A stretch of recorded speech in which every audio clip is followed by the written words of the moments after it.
What if the world's greatest playwright, William Shakespeare himself, was secretly sharing queer love stories hidden right before our eyes? Hi there, I'm Chris with a K, and welcome back to This Week in Queer History, where we celebrate queer moments and icons from the past that I wish I knew as a young gay kid growing up in conservative America. This week, we're exploring the legendary William Shakespeare, and we're diving into how the bard's timeless works resonate deeply with queer themes and queer identities.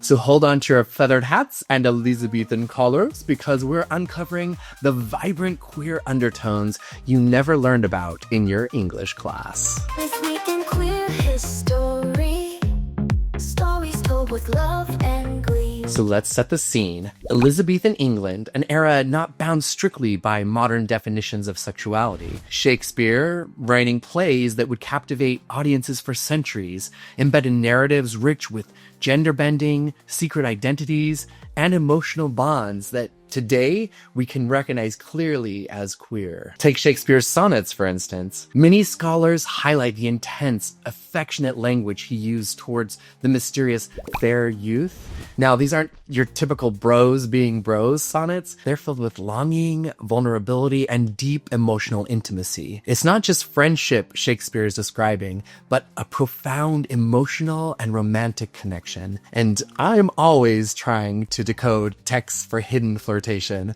but Shakespeare, he wasn't hiding anything. Shakespeare's plays are full of queer narratives. Think about Twelfth Night or As You Like It, which are often called Shakespeare's cross-dressing comedies. Characters cross-dress, identities are swapped, and gender norms are tossed out the theater. And all of these plays don't just poke fun at gender norms, they're actively questioning them. Viola disguises herself as Cesario in Twelfth Night, effortlessly attracting affection from both a man and a woman, which pushes audiences to face their own feelings about attraction and identity. Even more glaring, the play Troilus and Cressida explores the bond between Achilles and Patroclus, bringing to the stage an intimacy that certainly raises eyebrows and heartbeats. Their relationship is deeply emotional and physical, and it challenges traditional depictions of masculinity and friendship. Shakespeare's work gives space to these intense relationships,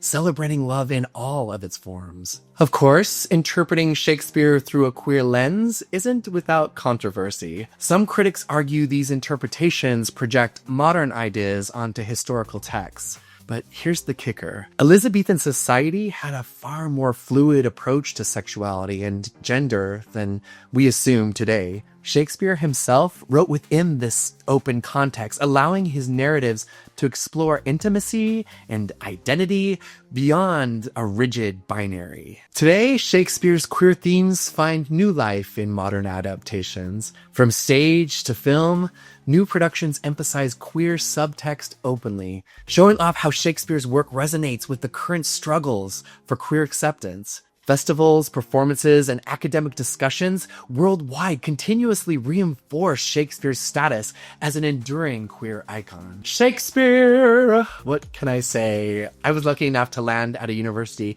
that didn't just teach Shakespeare, it lived and breathed it. For 3 unforgettable summers, I was a proud member of the Utah Shakespearean Festival. From A Midsummer Night's Dream to King Lear, Much Ado About Nothing, All's Well That Ends Well, I performed countless summer nights on the Adams stage. Those plays taught me to read between the lines, to find hidden meanings, playful metaphors, and subtle innuendos. Shakespeare wasn't just a subject to study, he became a key to understanding myself. On stage, amazing actors like Matt Bomer and Ty Burrell brought characters to life with layers of subtext and nuance that thrilled me. Offstage, I was starting my own journey, learning how to flirt and connect, often clumsily, with the fellow actors from bigger cities with exciting stories and possibilities far beyond my conservative upbringing. Those summers mirrored Shakespeare's own narratives of crossed identities, forbidden loves, hidden desires, and secrets begging to burst free. The parallels between our backstage dynamics and the stories unfolding on stage felt electrifying. Like Shakespeare's characters, we navigated unspoken desires and hidden identities, all among the magical setting of theater.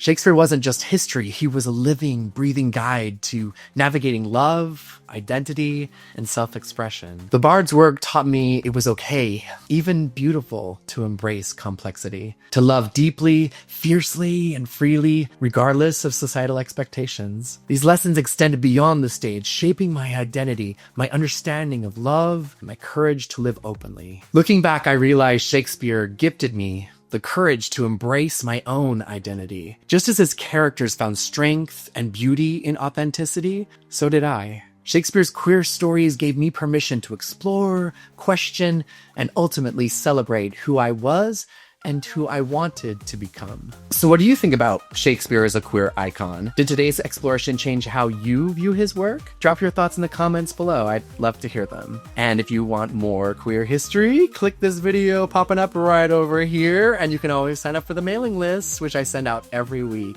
Link is down in the description below. Until next time, stay strong, stay bold, and keep making history.